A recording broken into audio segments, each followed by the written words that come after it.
Hola! Toleleje, toleleje. Kunin at basahin, kunin at basahin.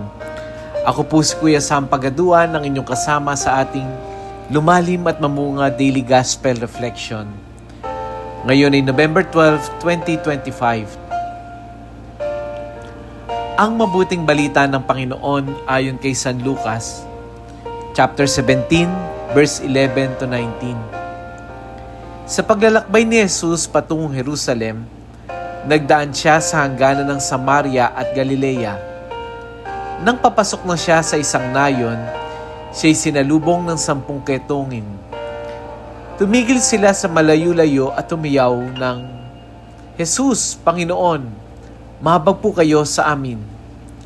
Nang makita sila ay sinabi niya, "Humayo kayo at pakita sa mga saserdote."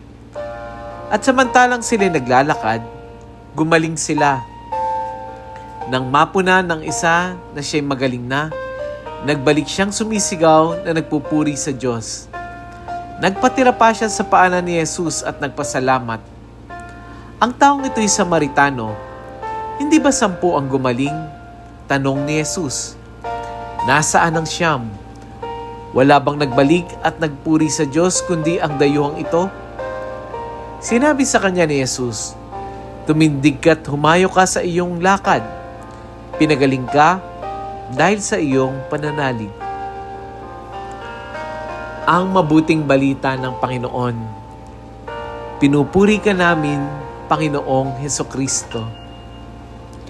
Naranasan mo na ba yung merong isang taong very thankful sa iyo, kahit na maliit na bagay lang yung ginawa mo? Iba yung epekto, di ba?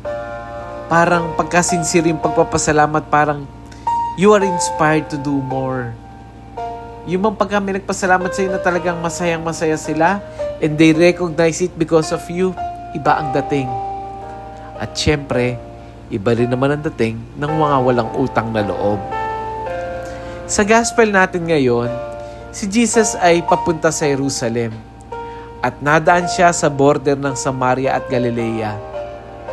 Dito, nakita kagad natin yung tensyon dahil mayroong mga grupo ng mga Hudyo at Samaritano na alam nating matagal nang may alitan. Pero kahit na may division, kahit sila ay may alitan, sila ay lumapit pa rin kay Jesus. Hindi sila lumapit physically, sumigaw sila mula sa malayo kasi bawal sa kanilang lumapit. Yung mga may ketong hindi pwedeng lumapit dahil pagka nalapitan yung ibang tao, naku, magiging marumi rin sila. Kaya dito, sa malayo pa lang ay sumigaw sila kay Jesus, nagmamakaawa na pagalingin sila. Pero ang ganda, di ba? Kahit si Jesus ay nasa malayo, narinig sila. Kaya don't feel na malayo ka kay Jesus. Nadidinig ka niya. So anong ginawa ni Jesus?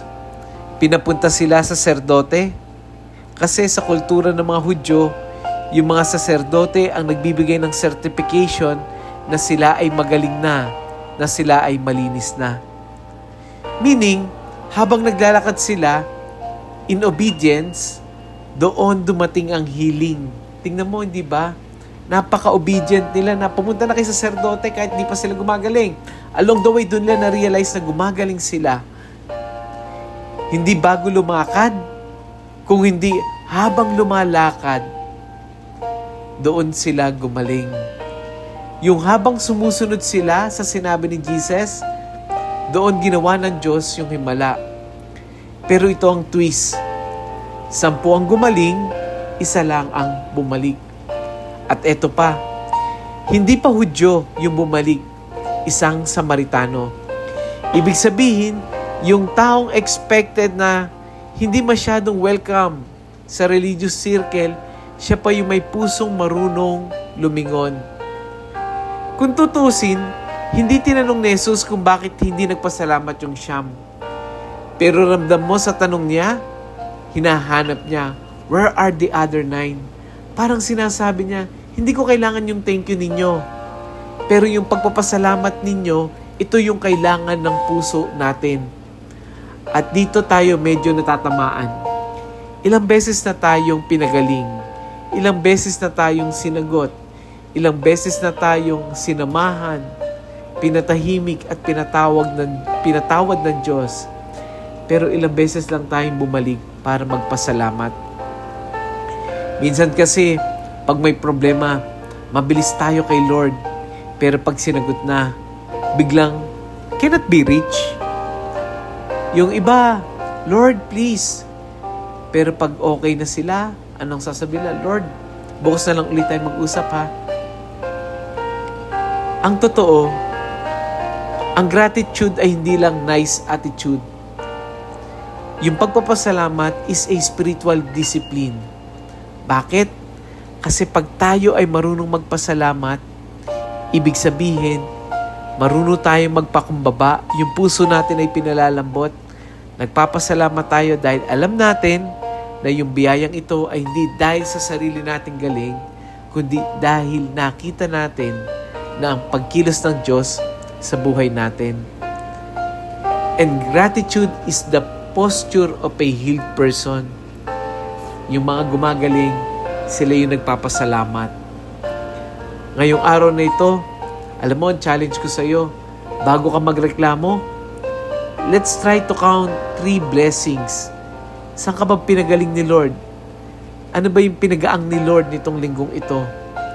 At pagkatapos mong bilangin, sabihin mo ng buo, Lord, salamat. Hindi ako deserving pero mahal mo ako. Minsan, yun lang yung kailangan natin para bumalik yung peace of mind, yung ating kapayapaan sa puso. Let us pray.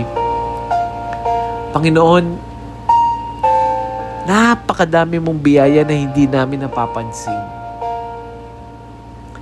Or hindi ko pinapansin. Salamat sa pagkalinga na hindi man ako nanghihingi pero binibigay mo pa rin. Tulungan mo akong maging katulad nung Samaritano. Marunong lumingon, marunong magbalik, marunong magpasalamat. Gawin mong mapagpasalamat ang puso ko araw-araw, lalong-lalo na sa iyo at sa mga taong pinagkakautangan namin. Na kung nasan man kami ngayon, dahil sa aming mga magulang, sa mga taong nagsakripisyo para sa amin, matuto rin kaming magpasalamat. Amen. Yan. Kung na-bless ka ng gospel natin ngayon, ng reflection natin ngayon, huwag mong ipag-guide sa iba yung mensahe na nagpagaang sa iyo. I-share natin ito, i-forward natin ito sa ating mga kapamilya, sa ating mga GC, sa ating mga kaibigan. Malay mo yung sobrang bigat ng buhay nila. Pero sa simpleng click mo, merong healing na nagsisimula. Muli, ako po si Kuya Sam Pagaduan, nag-aanyaya. Halina, tayo ay lumalim at mamunga. Lumalim sa pananampalataya at mamunga na mabuting gawa. God bless us all.